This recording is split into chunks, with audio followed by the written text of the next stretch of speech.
Shalom, welcome back, everyone. I'm Rabbi Moshe Leader, Chabad Center of University City in San Diego, bringing to you each week these videos with lessons to be learned based usually on the Torah portion of the week. This week's Torah portion is a double portion of Matos Masai. The word mata means a staff or a stick, and it refers, in this parsha, it refers to the tribes of Israel, which are also called the Matos. But there's another word that is used also to describe the tribes, and that is the word shevet. A shevet also means a tribe, and it also means a stick or a staff. So both of these words, a mata and a shevet, mean the same thing, a stick or a staff. It refers to a part of the branch of God that is brought into the Jewish people, and all the Jewish people are a part of God, part of the branch of God. But both of them mean two different things. A shevet is actually a stick as it is attached to the tree, or shortly after it's removed from the tree. You know that when you remove a stick from a tree, a branch from a tree, it's soft and it's pliable and it bends and it's green usually and it's very pliable and soft. A mata, on the other hand, is a stick that is off the tree for a long time. It is hard, it is inflexible, it's dry, and it's tough. In Jewish tradition, these words both refer to two different times in Jewish history. The word shevet refers to the Jewish people during the times of the Beis Hamikdash, during the times of the temple, when the Jewish people lived in the land of Israel. The word mata refers to the Jewish people in exile after the destruction of the temple. And you know, today, this Shabbos, we are observing the beginning of the 9 days before Tisha B'Av, which represents the destruction of the temple and the Jewish people in exile. So the word mata really refers to exile. It refers to the Jewish people during the times of exile.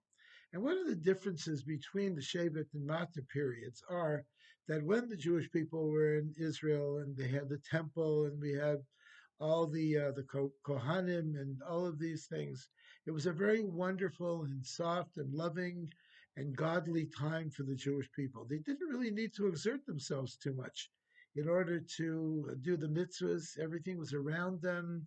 Godliness surrounded them. The temple was active and involved in their daily life. However, now we are in times of exile, which is in Hebrew we call it galus or galut. And during the times of galus, a lot more is required of us to stay Jewish and to remain Jewish, to be strong in our Jewishness. We need to make sure that our children receive a good Jewish education, both at school and at home. We need to make sure that our own observance of the mitzvahs is firm and unbending, or else, God forbid, we will lose it. We will lose our Jewishness. We will see our children intermarry and all kinds of things happen to the Jewish people, and we will assimilate. So during the times of Gullus, during the times of exile, the Jewish people need to be like a mata. We need to be strong and tough and unbending and hard. And this is the challenge of the times of exile. So actually, the times of exile are much more challenging and much more demanding of us than the times that we lived during the times of the temple. So as we are observing these 9 days before Tisha B'Av, we should think that we are in exile. And what does exile demand of us? Exile demands of us firm and strong commitment to Torah and to the mitzvahs of the Torah and to a commitment of our Jewishness. That's really what these days really all represent. I'd like to mention also that the word Gullus is also connected with the word Geula, which means a redemption. So Gullus and Geula are very close to each other. Geula is with an aleph. You add an aleph into the Gullus, and you have Geula. Aleph usually represents God, Alufo Shel Olam, who is the leader of the world, who is the head of the world, which is God.